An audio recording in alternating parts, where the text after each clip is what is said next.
Om Shruti Smriti Purananam Alayam Karunalayam Namami Bhagavatpadam Shankaram Lokashankaram Shankaram Shankaracharyam Keshavam Badarayanam Sutra Bhashya Kritau Vande Bhagavantau Punah Punaha Ishvaro Gururatmeti Murti Bheda Vibhagine Vyomavad Vyapta Dehaya Dakshina Murtaye Namaha Sadashiva Samarambham Shankaracharya Madhyamam Asmadacharya Paryantam Vande Guru Paramparam. Om Sahana Bhavatu Sahanau Bhunaktu Sahabhirjam Karavavahai Tejasvi Navadhitamastu ma Vidvishavahai. Om Shanti Shanti Shanti.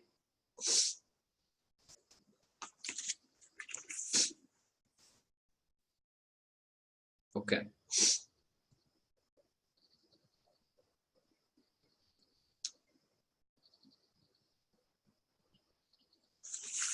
So I have unmuted Surendra ji.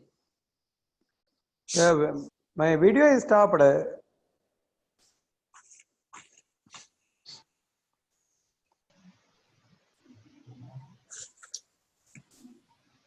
Vasudevendra Yogindram Vasudevendra Yogindram Natva Jnana Pradam Gurum Natva Dhyana Pradam Guru Mumukshunam Hitarthaya Mumukshunam Hitarthaya Tattvabodho Vidhiyate.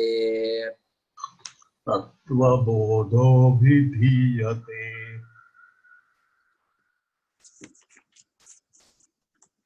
So we will start from Vivekaha, which I think in the document it is 1.3. Nitya Nitya Vastu Vivekah Kaha. Nitya Nitya Vastu Vivekaha Kaha.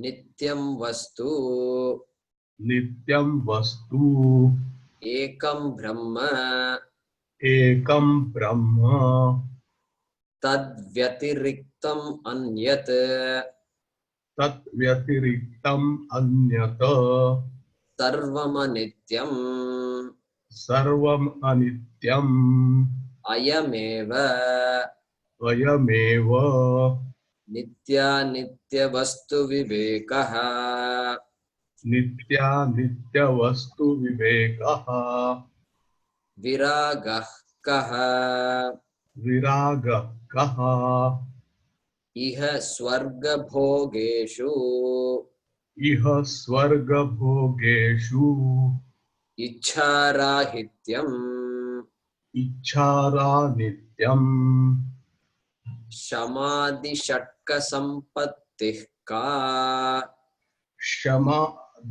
Shamadhi Shakka Sampatti Kaha Shamodama Shamodamaha Uparamastitiksha Uparamastitikshaha Shraddha Shraddha Samadhanam Cheti Samadhanam Cheti Shamah Kaha Shamakaha Mano Nigraha Mano Nigraha Damah Kaha Damakaha Chakshuradi Chakshuradi Bahyendriya Nigraha Paten Nigraha. Uparamahkaha Uparamakaha. Swadharmanushtanam eva.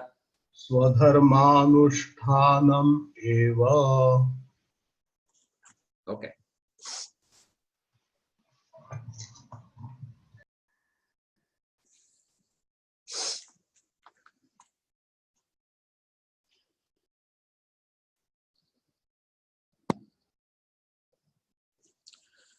So last time we were talking about Shama, Mano Nigraha. So we said 5 points. One is paying attention to the mind, accepting situations, emotions as they are, not labeling ourselves, not labeling the mind. Fourth one, making an attempt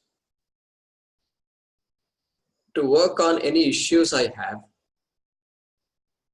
And fifth one, making the mind available, trying to make an attempt to keep the mind focused on what is at hand right now. So these are the 5 aspects we said, which we can all together call as Shama, aspects of Shama. Now, when we did this, a couple of more things we can say. So working on issues, it's a very important thing. In modern psychology, there are a lot of techniques they give. And one of the things is affirmations. Affirmations means, suppose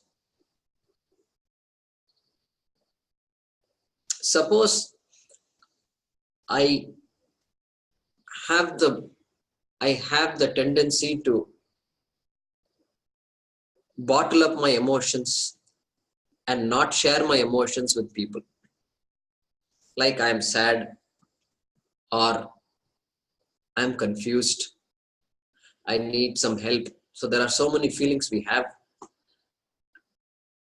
And I'm not used to asking people for help or talking with a trusted person, a friend. So then affirmations can help. Affirmation means taking a piece of paper and writing something like,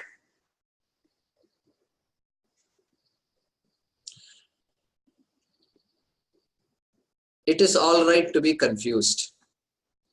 I will not condemn myself if I am confused. I have the right to ask somebody how to clarify this confusion. I have the right to talk to a trusted person to share my confusion. I've done these things before, many years ago, 15 years ago. I used to have all these things. And so I used to write these things. I have a whole big stack of affirmations I have written. So you write an affirmation like this, and then every morning you get up, and then you look at that affirmation you wrote. I have the right to talk to somebody who can clarify my confusion. Very empowering. These affirmations are very empowering. And then after a while, it becomes natural to me. I begin to start talking. I begin to work on my problems. Very simple it may seem, but it is actually no. It is a very powerful technique to remind ourselves. So get up in the morning and read it aloud. So especially people like me who are living alone, we have an advantage because I can read it aloud. There is nobody in the room. I don't have to feel shy, and read it aloud. I don't have a right to shout at others. Like that I can tell. And if I say for a week, suddenly, slowly, it starts getting into my head. And next time when I feel like shouting, suddenly I will catch myself. Very powerful. So affirmations, I wanted to mention that. And of course, one more thing we must say, a religious life is most helpful. So I do puja every day. I do japa every day. It's a way to connect with Bhagavan, connect with Ishvara. Because finally, Ishvara is the all-pervasive, all-compassionate force out there. I can surrender to him or her. That is the only force I can surrender to. So when I do puja, for example, you look at this. So there are things like Ashtottara Shatanamavali. You can do Archana. In southern India, we do Archana. North also, they do Archana. But you look at this. Suppose Ganesha. My Ishta Devata is Ganesha.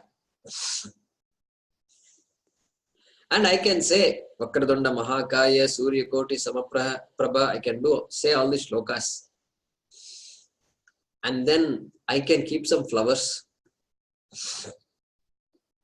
And I can offer flowers with a name. This is typical Archana. So I will say, Om Sumukhaya Namaha. One name for Ganesha, Sumukha. One who has a happy countenance, a pleasant face. And I offer the flower to him when I say that.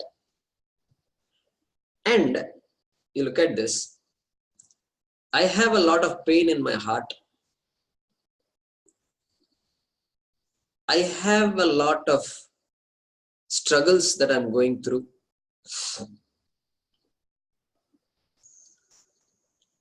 And I don't know why. And so when I offer this flower, I touch the flower in my heart and then I offer it. And I say, this pain, I want this pain to go away. It doesn't belong to me. And as though you take that pain away. Om Sumukhaya Namaha. Look at that, how beautiful it is. Very, very powerful. Om Ekadantaya Namaha. This confusion doesn't belong to me. Just say it. This confusion doesn't belong to me. Om Ekadantaya Namaha.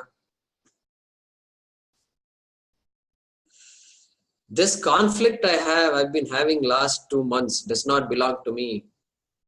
Om Kapilaya Namaha. You are the one who are capable of taking care of me. Om Gajakarnakaya Namaha. Look at that, how beautiful it is. I used to do all these things. I used to take a piece of paper, write down the things that I really need to work on, that I can't ignore, and just focus and work. So what happens? We develop a personal bond with our Ishta Devata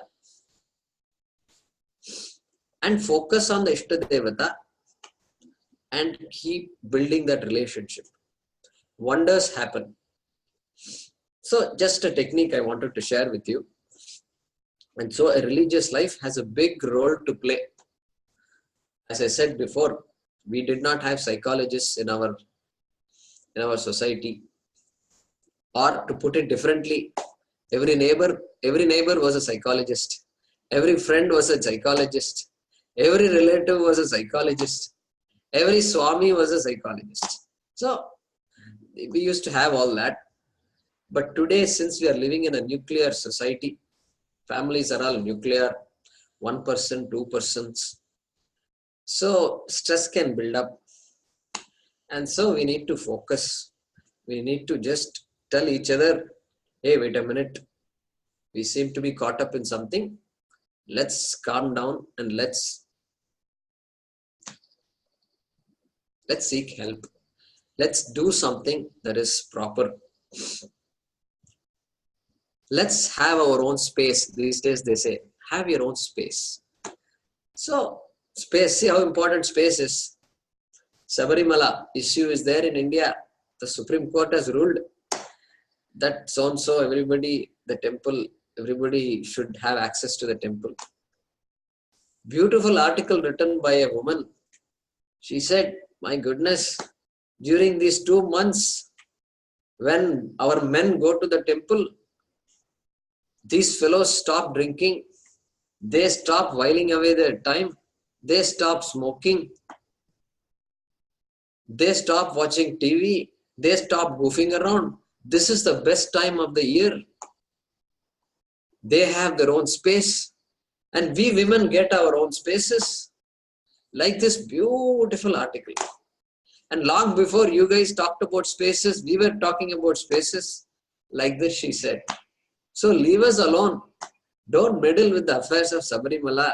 This Ayyappa is a celibate. He is a bachelor.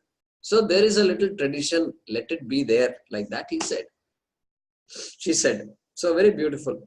But there are other temples, Ayyappa temples, where everybody can enter. This is the only temple where these rules are there. So space, point I wanted to say was space. So we all need our space. And when we do puja, this puja is a time when nobody can tell, hey, Hem, why are you doing puja? Nobody can say that. Nobody in this world can say that, can stop you from doing puja. So you got your space. You say, I need 10 minutes now. I'm going to do my japa. I'm going to do my puja. So wash the murti and keep your kumkuma ready, chandan ready, vibhuti ready, whatever you have. If you have flowers, keep flowers ready. If you don't have flowers, go to the store, buy some silver flowers which you can reuse. If you don't have silver flowers, take some rice grains, mix it in haldi, dry it, and you can use akshata. So many ways are there. There is no one rule to do a puja. And just connect with Ishtadevata. Fantastic way. So, with all this said, we can now see why Mano Nigraha does not mean destruction of the mind. It does not mean emptying of the mind. It doesn't mean any of these things. It really means taking care of the mind. The mind is the biggest blessing I have. It is my responsibility to take care of the mind. This is called Shama. Okay.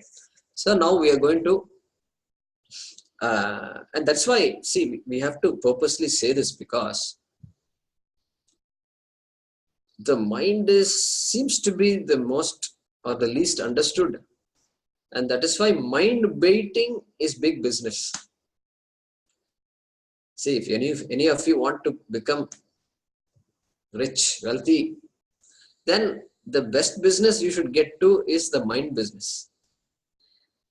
You learn a few techniques, take a few courses on psychology, learn a few technical terms, and learn to speak. Learn to speak properly and slowly. Use some nice modulations. Grow a beard. If you're a male, grow a beard. Wear a nice dress. And then tell people, are you confused? Yes, I'm confused. Have you ever tried to stop thinking? Yes, Guruji, we have tried to stop thinking. Can you ever stop thinking? No, Guruji, it's not possible to stop thinking. See, when you try hard, what happens? It seems we can momentarily stop thinking, but again the thoughts seem to rush back. That is why you have to follow the Kriya I am going to teach you. That's it, over. 1,000 people are now hooked on to you. You become indispensable. Good way to make money. So think about it. I mean, just if that's your desire. So these are the things people do. So why I'm saying this is this mind has to be taken care of. It is very auspicious thing that we have, a sacred thing. We need to take care of it. and we need to help others take care of it. Our children are there. We are impacting the lives of so many people in our life. So, very important. We need to take care of ourselves so that we can take care of others also. Okay, very important. Mano nigraha. Next, shamaha. Okay. So, Sunita Chavendra, I'm going to unmute you.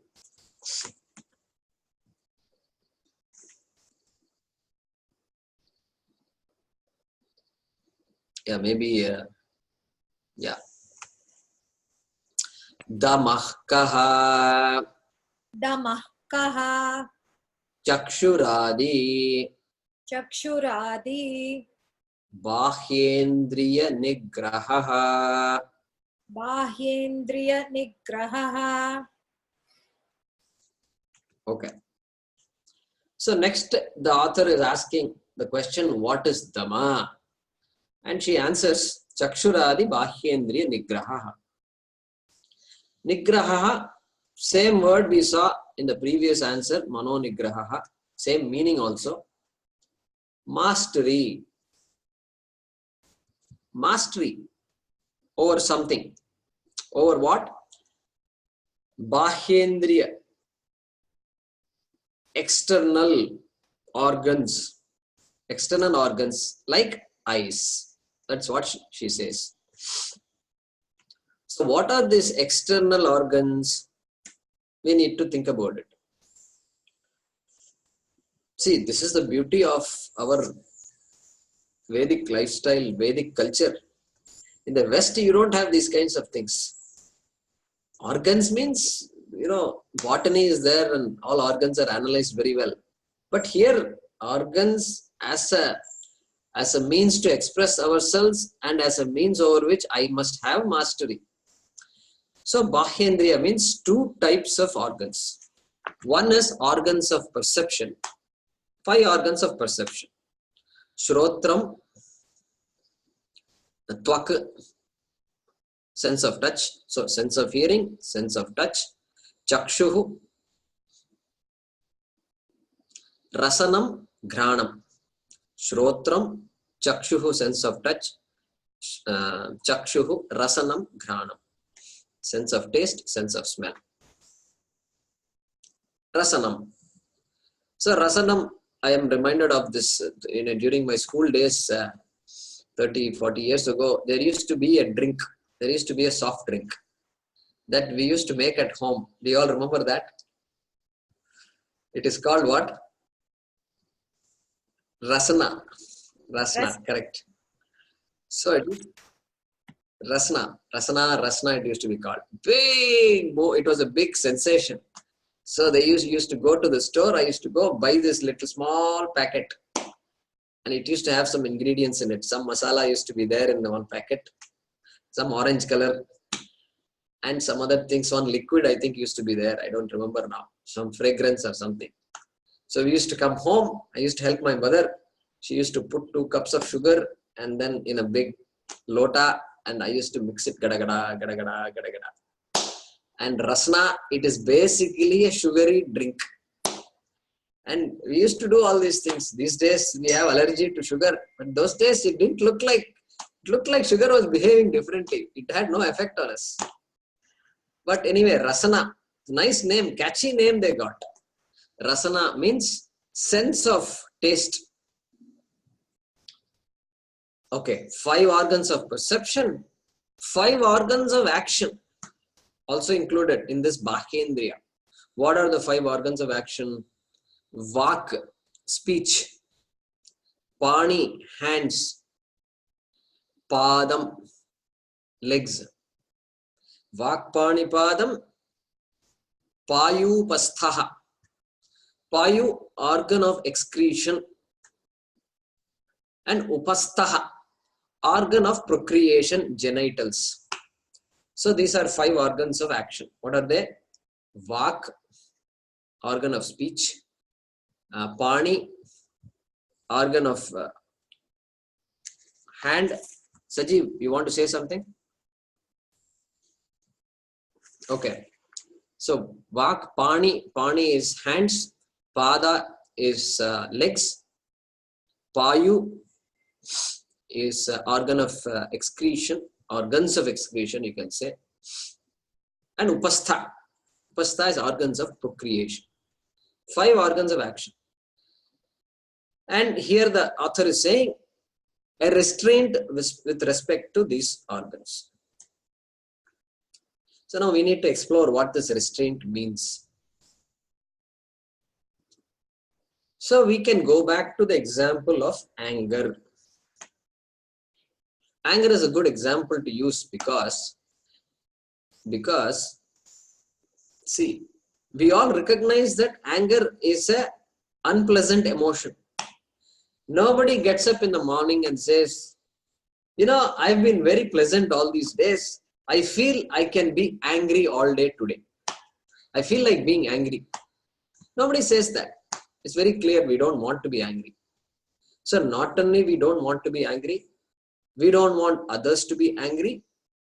And we also know this anger has the tendency to hurt others and ourselves. So let's say I am angry. If I am angry, it is very clear that Shama is lacking. If I had Shama, I will not be that angry anyway. Maybe some anger may come, but that anger will go away also. As it arises, it goes away. But now I am angry. I am furious. Now what?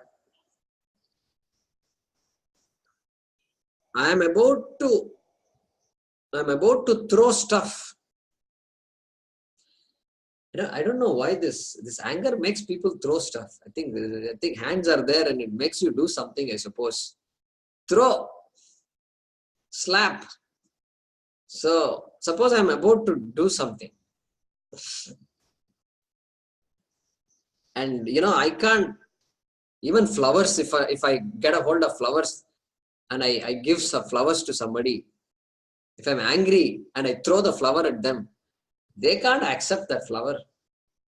Normally you offer a flower and say, please take this, somebody will take. But if I'm angry, they won't accept it. No, I won't take this flower. That's what they will say. So when I am like this, what should I do? That is the question now. Anger is there and I'm about to do things that I am not supposed to do. Then I must take some actions. Those actions are called Dhamma. What actions I can take? I can tell the other person, I am angry now. I don't feel like speaking, or I am not going to speak. I have the right to terminate the conversation right there. Or the other person can say, you are angry now. You are angry now. I think we should speak later. Because we all know that when anger comes, emotions have overwhelmed me and all reason has gone away. Reason is not there to help me. So we can each empower ourselves and say, we will not talk now. This is a very important thing. When we are angry, we have the right to say, I will not talk now. I am very angry.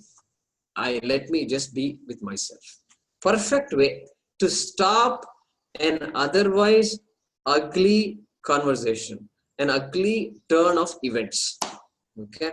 This itself, I think, can solve so many problems in families. When I'm angry, in fact, when we should all empower ourselves, we should sit in the dining table before dinner or after dinner. We should tell ourselves, hey guys, the father or mother can say, we have a new rule in our house. We are going to empower ourselves. If we are angry, we have the right to not talk. Number one. If I am angry, the mother can say, if I am angry, you children have the right to tell me, Mom, you're angry. I think we should not talk. I am empowering you to stop me from talking. Like that, the parent can say. Wonderful rule. And it can do wonders in the family. So this is an act. This act, when I am angry, is an expression of Dhamma. Dhamma. So I will talk to you later is Dhamma. And this can be applied not just for anger. You see, we talk about Shad Ripu, right? Sixfold emotions which are our enemies. Our Shastram says these are our enemies. Kama, passion, unfettered passion, kama. Krodha, anger. Lobha, greed. Greed are just unacceptable desires for things. Moha is some kind of a delusion. Just wrong priorities. Moha. Mada, aggression. And Matsarya, jealousy. So when these emotions come, we have to empower ourselves to stop our behavior. Jealousy has to be nipped in the bud. They say, if you allow jealousy to if you keep encouraging jealousy, then this jealousy is like a wildfire. It will just consume me. There is no end to jealousy. So we have to stop ourselves. We have to tell each other, hey, wait a minute. Why did you make a judgment about this other person? Are you jealous of her? You must ask this question. No, I am not jealous of her. Then why did you say this? Yeah, we should have this conversation. Then we will catch ourselves. And we say this jealousy. Otherwise, what happens in a conversation between friends? This thing will happen. Judging other people constantly, and each person, I don't like him. You also don't like him. And we keep on building a big mountain of accusations. He is this, she is that, he is this. Om Sumukhaya Namaha, he is this. Om Ekadantaya Namaha. This whole Namaha goes on. So we don't do any puja. This is the only puja we do. Talking about others. So catch ourselves. So we can apply this technique to any occasion where we feel we are a victim of one of these emotions like kama, krodha, etc. Okay. But then now, let's say I am angry and I have stopped myself from inappropriate behavior. That is Dhamma. Stopping myself from behaving inappropriately is Dhamma. Right? Pahyendriya nigraha. So now what? Now the anger has come. I have taken the first step. But now this anger is still there in my head. It has to be resolved. Somebody called me, and a friend or whatever, a boss or somebody, and I hung up the phone and I am furious. What am I going to do now? I have to resolve it. So resolution of this anger, we have to go back to previous step, Shama. Sama is resolution of mind, we said, mastery of the mind. We have to resolve this anger. Simply saying that I will not be angry is not enough, because anger has already arisen and I have to take care of it. How do I take care of it? Swamiji gives some advice. In his talks, he gives like this kind of advice. He says, wet a towel, take a turkey towel, heavy towel, make it wet, and then squeeze it dry. It is still wet, still a little heavy. And I'm so angry. Just hit it on the floor. Just say, you idiot. Feel like beating you. And hit this towel on the floor. Hit the towel on the wall. Don't hit anybody. There's nobody around. Tell them, hey, I'm going to close myself. I'm going to be in this room. You may hear some sounds. Don't worry. I'm not hitting anybody. I'm not hitting myself. Just the floor. I'm going to have a conversation with the wall. Okay, just tell people. And no, for just 5 minutes. I'll open the door afterwards. I won't lock the door. So I'll just close the door and just express it out. Beat the wall, beat the floor, or go outside and talk to the trees. Go to a place where there is nobody. If you can find a place where there is nobody in India, it's hard to find. But if you can find a place, then go and scream it out. Tell the stars, tell the sky, this guy is making me crazy. I hate him. I don't want to talk to him anymore. Just whatever comes in your mouth, just say it out. And after 5 minutes, you look at yourself. You feel relieved. Feel relieved. And no, nothing left in the mind. Or another technique, if you can't go out and all that, in another way, if you can't make noises like this, another way is there. You take a piece of paper, write it all down. Write a letter as though I'm writing a letter to this guy, to my boss. You know, bosses, there is a unique relationship between employees and bosses. It's a love-hate relationship. Like husband-wife, also a love-hate relationship. Nothing wrong. That's how it is. But this hatred has to be processed. What to do? You know, I have to lead a life. I have to live with this boss for another so many years. So write this letter. You John or you Venkat or who, whatever. And this is not right. You insulted me in a meeting. How can you do this? You just keep on writing. Use any words, any choice words you have in your language. Use that also in this letter. And then keep that letter. Don't post it. Don't post it. If you post that letter, it causes damage, fireworks. Don't post it. Next day, you read this letter. You open and read this letter. And I'll be so surprised. What? I wrote this letter? This language came out of my mouth?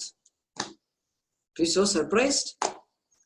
Take this letter, tear it into 30 pieces and put it in the dustbin, trash can. So, anger processed. Anger is gone. Doesn't mean that person won't provoke me again. That person may provoke me. But I know how to deal with anger. I know how to stop inappropriate behavior, dhamma, and I know how to process the anger. And I will get better at dealing with these situations. I'll get better. I may be able to confront my manager, confront my spouse, and rationally deal with the situation better. We all need to learn this because we get caught up in emotions and we become a victim of our emotions. We victimize others with our emotions, shouting, screaming, etc. So, very important, Shama and Dhamma. So, that is why here the author, I think, Swamiji says, the author mentions Shama first. And he says, you must have Shama. And then he mentions Dhamma later because if I don't have Shama, then I must have Dhamma. I must have Dhamma because at least by some willpower, I must stop certain actions. And so Shama and Dhamma are mentioned in that order. And so there used to be an advertisement for Nike. You know, this Nike shoes. Those days, I don't know if they do this today. At the end of the advertisement, they have a nice statement. It's called, just do it. Do you all remember that? Just do it. Yeah, that used to be the ad. So, just do it. That is Dhamma. That is Dhamma. Just do it. Just do it means just don't do it also is Dhamma. Just stop your mouth. Just shut your mouth. Don't say anything. You're angry, don't say anything. I feel like saying a lot of things. Don't say it. Just do it. So Dhamma, fantastic ad, and the people I think got carried away by this ad, and Nike became a big phenomenon. So sometimes a catchy phrase is all you need to become to win in this game. So Dhamma. And so remember, this is not advice. What the author is saying, Shama, Dhamma and all is not advice. It is very crucial to understand ourselves better.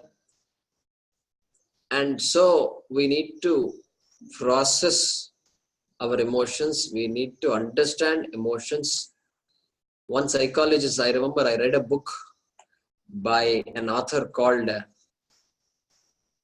John Bradshaw. John Bradshaw, I don't know how many of you have heard the name. So one of his books, Homecoming, was one of his books. Very beautiful book. It talks about how to, all the emotions we have and sometimes very traumatic experiences we have and how to process these things. Very beautiful book. And he has written other books also, like The Shame That Binds You. Okay. So all these books are very, I read all these books and really learned a lot from them. And so he says emotion is emotion, energy in motion. So emotion, emotion, when we have a strong emotion, it just makes us do stuff that sometimes we should not do. So we need to understand these emotions and take care of them. Shamaha, Damaha. Okay. So now we are going to next one. Author is asking a question and answering it. Vishnu, I am unmuting yourself.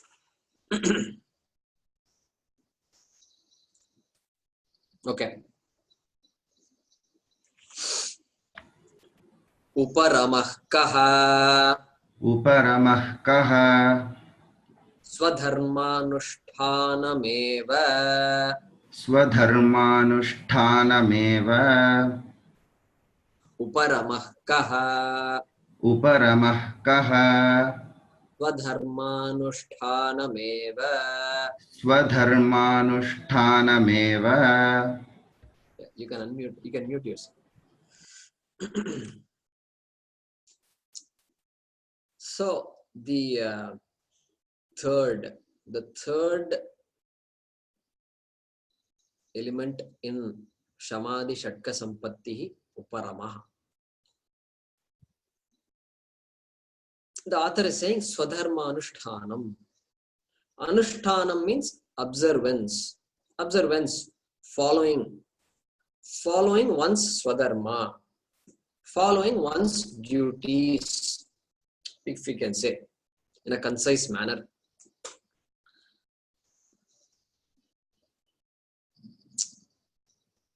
See, this word duty is a very, very unique to Indian culture, Hindu Dharma. In America, you can't say duty and all that. They don't say, I have to go home and do my duty. People will say, what are you talking? Those days in India, they used to say, my parents and all used to say, where are you going? I'm going to do my duty. I'm going to duty, they will say. Correct? I'm going to duty means I'm going to my office. That used to be their duty. Duty literally those days meant office work. This is what one synonym of office is duty. Duty means office work. Now in America, you can't say I'm going to duty and all. If you say, they will get confused and they'll think, which planet are you from? They will ask. So, duty. So, Indian society is a duty-based culture. That's why the word duty is used often in many places. And so that Swadharmanushtanam becomes very important. And the author is invoking that here. Now, when we have to do duties, so let's see what are duties, what can be duties. I am a brahmachari. I am 10 years, 12 years old. I am a brahmachari. my duty is to study. This brahmachari has no other duty. Only duty is to study. He or she does not have to earn money. He or she does not have to take care of any other children. He or she does not have to take care of parents. Only duty is to study. Great ashrama, just study. There is no other duty. That is why, that is the time when the child studies all right and continues to study, keeps on studying unfettered. And that's why in our culture, the parents support the child's education throughout, including college. In America, it's not like that. Okay, in Indian families, they support the child's education through college. But in many American families, it's not like that. The father and mother will say, okay, now you're on your own and you got to earn your living. Sometimes they say that. Okay, I'm generalizing a little bit, but it is there. The boy or girl has to work, go to the restaurant like McDonald's and these places and work hourly wages, get $5, $10 an hour, and or go to the college and work in the computer center. These kinds of things they used to do and earn their living, apply for aid, assistantship, etc. So all these things are there. But because the ashrama is meant purely for studying, our society was built in such a way that even during college times, that person's duty is only to study, cannot earn money, and therefore should be supported. That person need not earn even during the college education. So, because after marriage, it appears like education stops. Nobody continues their education after going to office, joining a job. Generally, they don't study. So this period of study is so important, that those first 20 years of our life is very precious and the education is protected. So dharma. So brahmachari's dharma is study. And Swamiji used to joke here. This person has to only study. They can't go steady. You know, in America, I learned this phrase called going steady. So going steady, if they say, it means something else. It means entirely something else. So which means I'm having a relationship with somebody. This is what going steady means. And the dangerous thing, in college, you're not supposed to go steady. You're supposed to go and study. So just duty. Look at this dharma. Look at how a duty-based society helps us. And so like this, you know, I get up in the morning. I always want to sleep 10 more minutes. I always hit the snooze button. But thanks to the snooze button these days, oh my God, what a relief it is. Every 9 minutes, it keeps on reminding me. I can keep on snoozing it. Kata, kata, kata. Shut up, shut up, shut up. So, I am supposed to get up at 5:30. I keep on snoozing and get up at 6:59. So 6:59, so I have the joy of saying I got up at 6 something. But I'm rushing like a Rajdhani Express, like an airplane, I'm rushing. And by 7:30, I'm out. So, okay, I can get up early to simplify my life. Maybe 10 minutes earlier, 15 minutes earlier would have been better. I come back in the evening and I take a nap at 6 o'clock. In India, if you take a nap at 6, people will wonder what's wrong with this guy. Not acceptable. Suryastamanam, when the sun is going down, you can't sleep. You have to worship the sun, Aditya Devata. Your last namaskar has to be done to sun. And then he blesses you before he goes down. This is the culture. You can't sleep during the evening time. So duty, look at this culture. It makes us do certain things. It prevents us from doing some funny things. duty. Duty to the child. Parents are there. And so as a bachelor, the person is just free to do what they want. And comes back from office. He has rented a nice little apartment. Is earning a lot of money. And he comes home in the night, he eats something. Beer and chips. I remember, I'm getting all these stories, I don't know why. My friend, when we went to America as bachelors, we were all bachelors, we used to hang around. And this guy said, Jayakumar, the best invention in America, beer and chips. This is what he used to say. And I used to understand we didn't understand what's he talking. A can of, six-pack. You used to get a six-pack and chips and all. If you want to get chips, you have to go to America. America has invented the art of making chips. And not small, piddly, 10 rupees small little packet. No, not like that.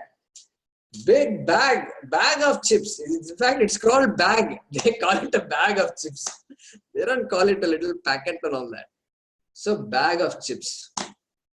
So, this fellow just sits in front, a couch potato. It's called a couch potato. I mean, America invents great phrases. I mean, I learned so many phrases in America. So, couch potato, sit in the couch, turn on the TV and don't know, time is passing. 1 o'clock in the night, midnight, past midnight, and then I go to sleep like this. And life goes on. So, look at this. When Swadharma is not there, look at all the things I do. This is why I'm telling all this. Swadharma is so important. So, all this puja and all we say, it helps me because it prevents me from doing what I'm not supposed to do. Look at the first benefit. Before somebody asks, what is the use? Some children, sometimes they ask me, what is the benefit of doing puja? The first answer I give is, I tell them, hey, it stops me from doing what I'm not supposed to do. I do all these funny things. If I 15 minutes I did puja. So 15 minutes I did not watch TV. 15 minutes I did not do this WhatsApp. Okay, that's a benefit, is it not? I tell the children these things. So it's a benefit. It regulates my behavior. So puja is there. Then upavasa. If you want to go further, Ekadashi comes. Upavasa. People will skip meals. Will have fruits for a meal. All these are very powerful techniques that we have received from our forefathers. These days they say, some research they have done and they say fasting helps the body detoxify. Yeah, so it's been there before. So these are all wonderful techniques available to us for this Swadharmanushthanam. And we need to continue this conversation a little more. What this Swadharmanushthanam does to us. What is another meaning of Uparama? We will see that.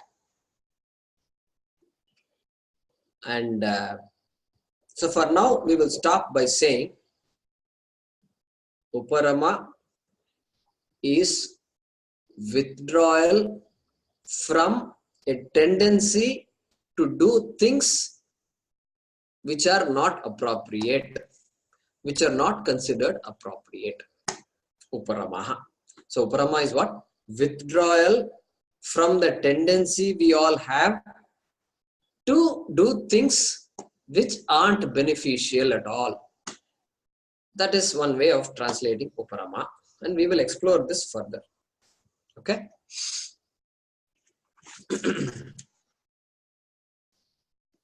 Okay, so I'll unmute Sajeev here. So repeat after me. Swasti prajabhyah Swasti prajabhyah paripalayantam paripalayantam nyayena nyayena Margena Margena Mahim Mahishaha Mahim Mahishaha Go Brahmanebhyaha Go Brahmanebhyah Shubhamastu Nityam Shubhamastu Nityam Loka Samastaha Loka Samastaha Sukhino Bhavantu Sukhino Bhavantu Kale Varshatu Parjanyaha Kale Varshatu Parjanyah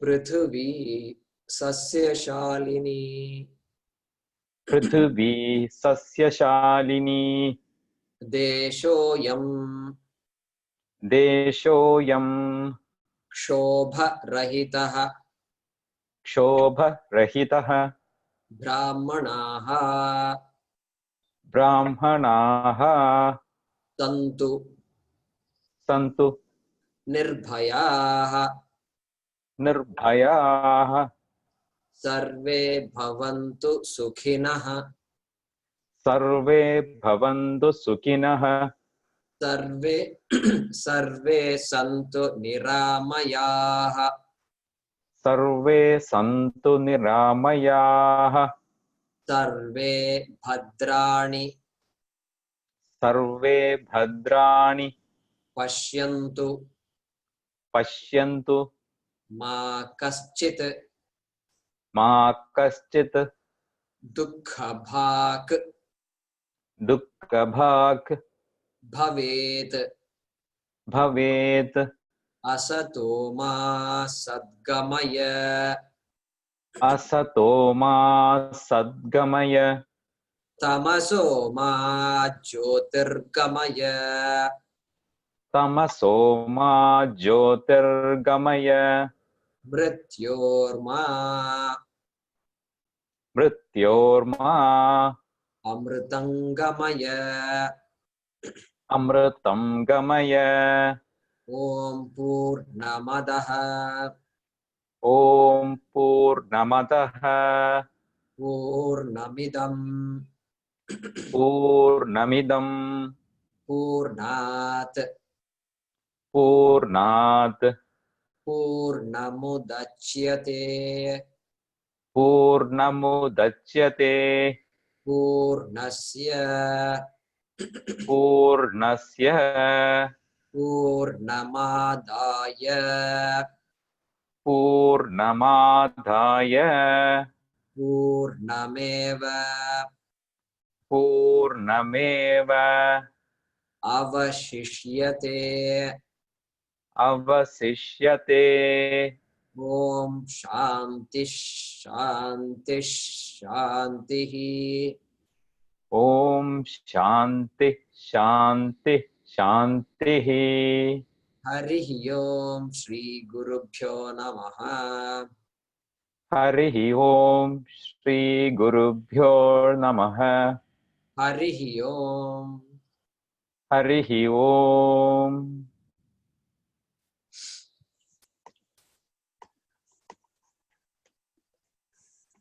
Okay. So hope that repetitive chanting was helpful to some of you. Absolutely.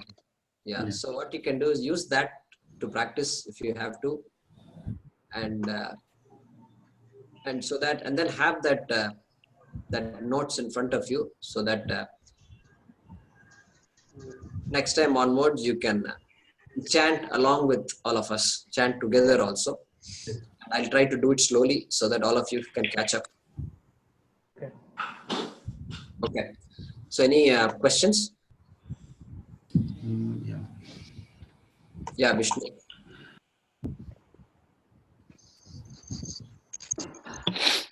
Actually, my doubt is regarding Swadharma, but the topic will continue over the next class. Means I can ask after that, or should it be okay if I ask also? Yeah. So wait until the next class. Okay.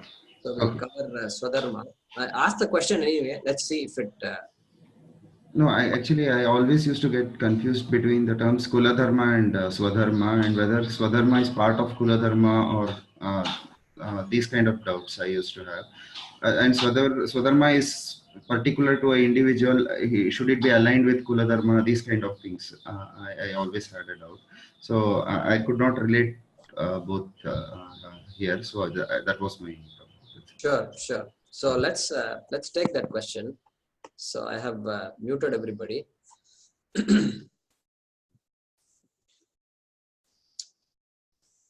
So there are two kinds of dharma. So we have varna dharma and we have ashrama dharma. So every individual has two kinds of dharmas in our culture, Vedic culture.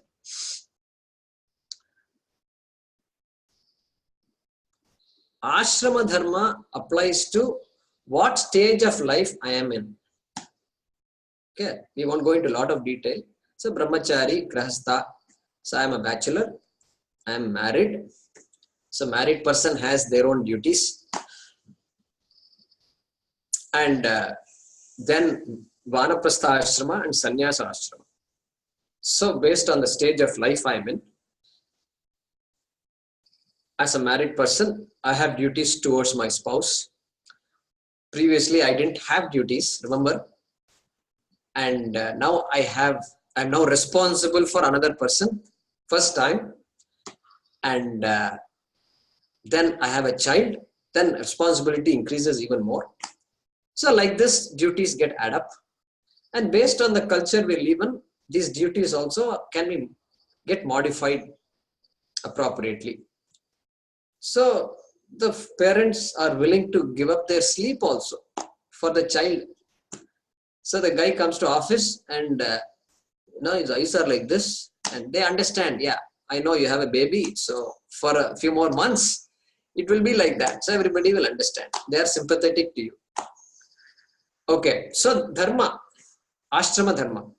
Then, so this is applying to me towards myself, I can say. Now, varna dharma means it is my duty towards society. Varna dharma. So we have this Brahmana, Kshatriya, Vaishya, Shudra. So if I am a Brahmana, I am supposed to be a Vedadhyayi. That is the original definition of Brahmana. Means the society has invested in me the responsibility of protecting the Vedas. So there is a physician, suppose there are some doctors, Mohini ji is a doctor. So doctor means she is responsible for the profession of medicine.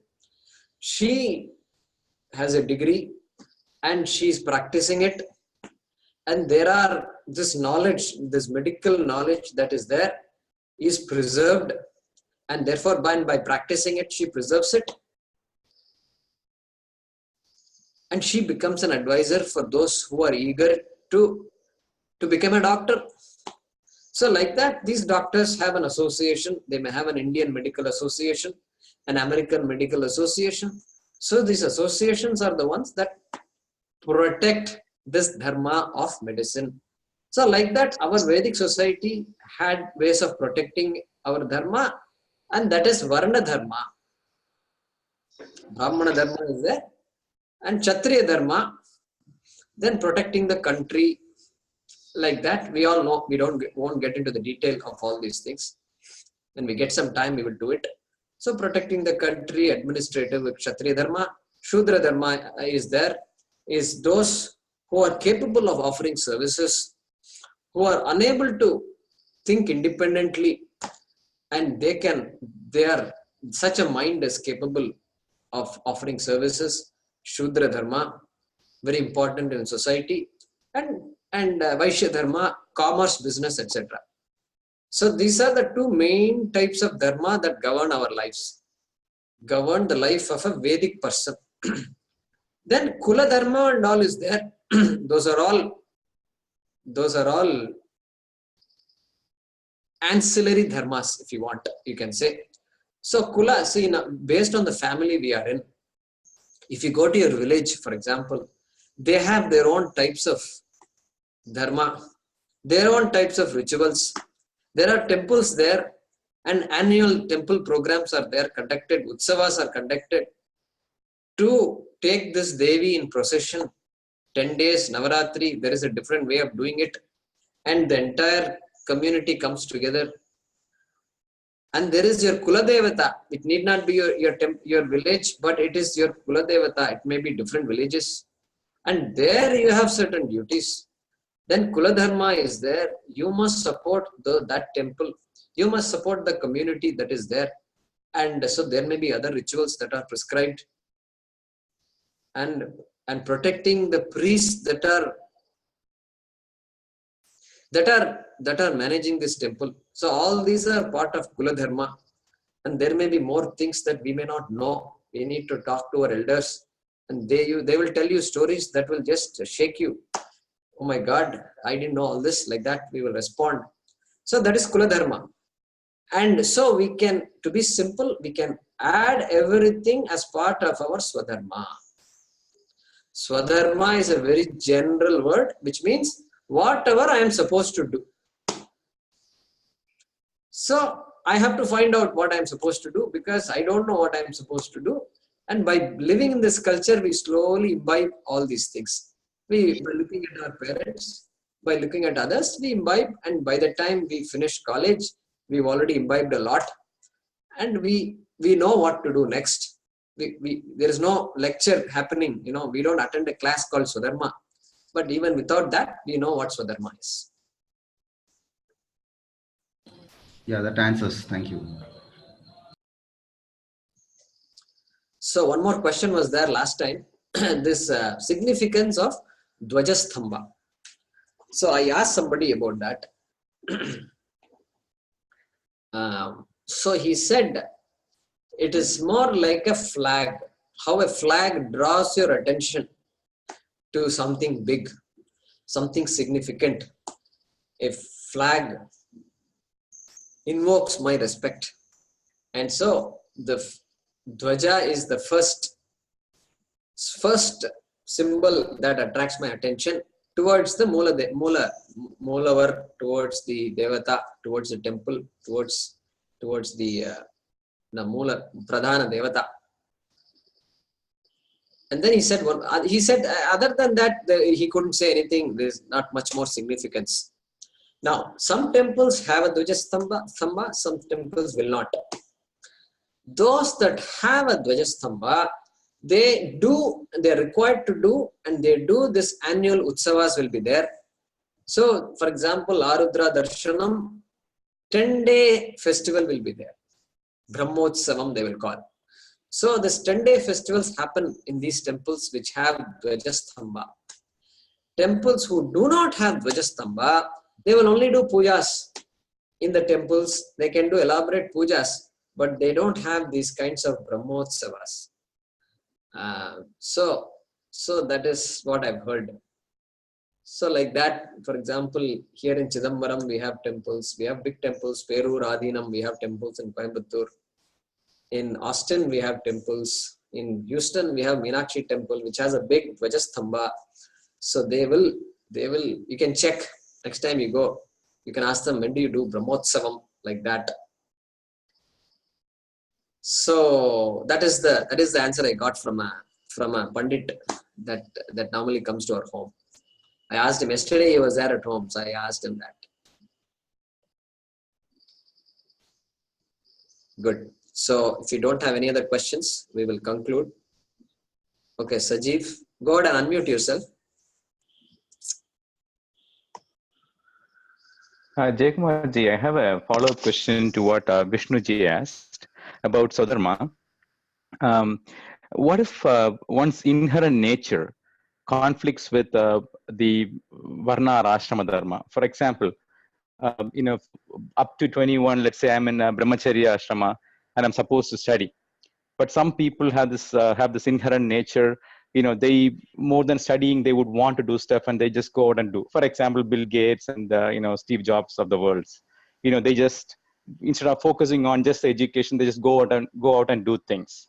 So is it right to do that according to our Vedic injunctions, or should we? What is the what should be the guidance from our Vedic literature or Vedic shastras? Sure. Good question. So go ahead and mute yourself. Yeah.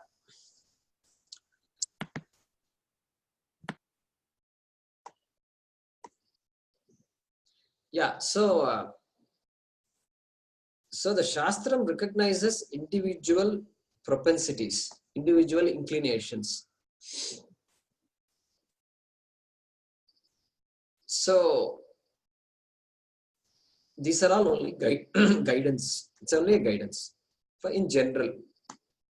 So even going to school, for example, most of us go to school for a certain number of years. But then there are exceptions. The children who are really geniuses, when they go to a school, they get tired. They get confused. They get bored. They come back home and say, "Mom, I'm bored." And this child, in fact, if you subject this child to more of this stuff, the child actually gets disturbed also, potentially. So then it is a responsibility of the parent to recognize the gifts this child has. Hey, they have this gifted and talented, program for some certain children. So put that child elsewhere. Or even if that is basic, then let the child, give the child the tools available to develop itself. Okay, this is very important. So we don't blindly go by certain rules. These are all only guidance. Okay, so that is as far as this ashrama is concerned. Then so when the propensity is there, Bill Gates example. So he is a Vaishya, he is a born Vaishya. So it comes out, suddenly one day it just comes out. And it comes out, no force in the world can stop this. No professor can stop this guy from starting a business. This famous story is there of this Federal Express, how this guy started this company. And he was doing his MBA in a college, in a university. And the project was given to this man. And the project about starting a business. And he came up with this idea of overnight delivery. Those days when the concept of overnight delivery did not exist. So overnight delivery. And the professor gave him 0 points. And the professor said, this is a ridiculous idea. Ridiculous idea. Overnight delivery. What are you talking? This guy quit. He quit and he started a company which is Federal Express. Dekho, Federal Express. We pay $40 to send a shipment overnight from US to India. Here also we have Federal Express. We say we pay thousands of rupees to send a package. And so look at this. So he said he could see it. He could see it in front of his eyes. And nobody else could see it. No professor could see it. So no force can stop it. So of course we recognize all this. You can't force this fellow to say, no, you must study. You have to study 4 more courses. You have to get a degree. You have to attend this commencement ceremony. You got to invite your parents. You got to wear this hat. You got to wear this black gown. No, you can't say all these things. That's just a general guidance. And so we have no problem with this. In fact, we are very happy if there is a child. I met a child in Columbus once. And this child, not Columbus, it was Dayton, Ohio, I think. This child is so amazing. He draws pictures of gods, of devatas. He simply draws. And Meenakshi is there. Dakshinamurti is there. Adi Shankara is there. And Absolutely amazing. Can you all hear me? The video is frozen. Okay, but the audio you can hear me. Huh? Yeah. Yeah, video is frozen. Yeah, I see my screen frozen here. That's why I stopped. Okay. So if you can hear me, that's not bad. So this child is like that. So you can't put this child through some stuff like you must do your daily Sandhya Vandanam, daily puja you must do. Hey, this child is beyond puja. We have to do puja to this boy. Correct? So we have to do puja to this boy. Friends used to come to their house and talk to this boy and used to admire the boy and watch the boy doing puja. That's the kind of boy he was. So yeah, there's no problem. Sajeev, good question. So we adapt according to the situation. The key here is adaptation. The key here is for not getting carried away by certain rules. And so very important, especially for parents, to assess their child and not put through their child through things that hurt the child. In India, we do this. We force our children to study, and you must be first in class. We do all kinds of stuff. I tell you, we really spoil our children's life sometimes when I think about it. Good intentions, but outcomes are very bad. So sometimes we just have to put the brakes and say, enough is enough. Let's just step back and think about it. So that's my comment on your question, Sajeev. I hope it helps. Yeah, it does, Jayakumarji. Thank you so much. Thank you. Yeah. Okay, so we will stop here. All your pictures are all frozen. So we'll stop and continue next class. Thank you all. Have a nice week.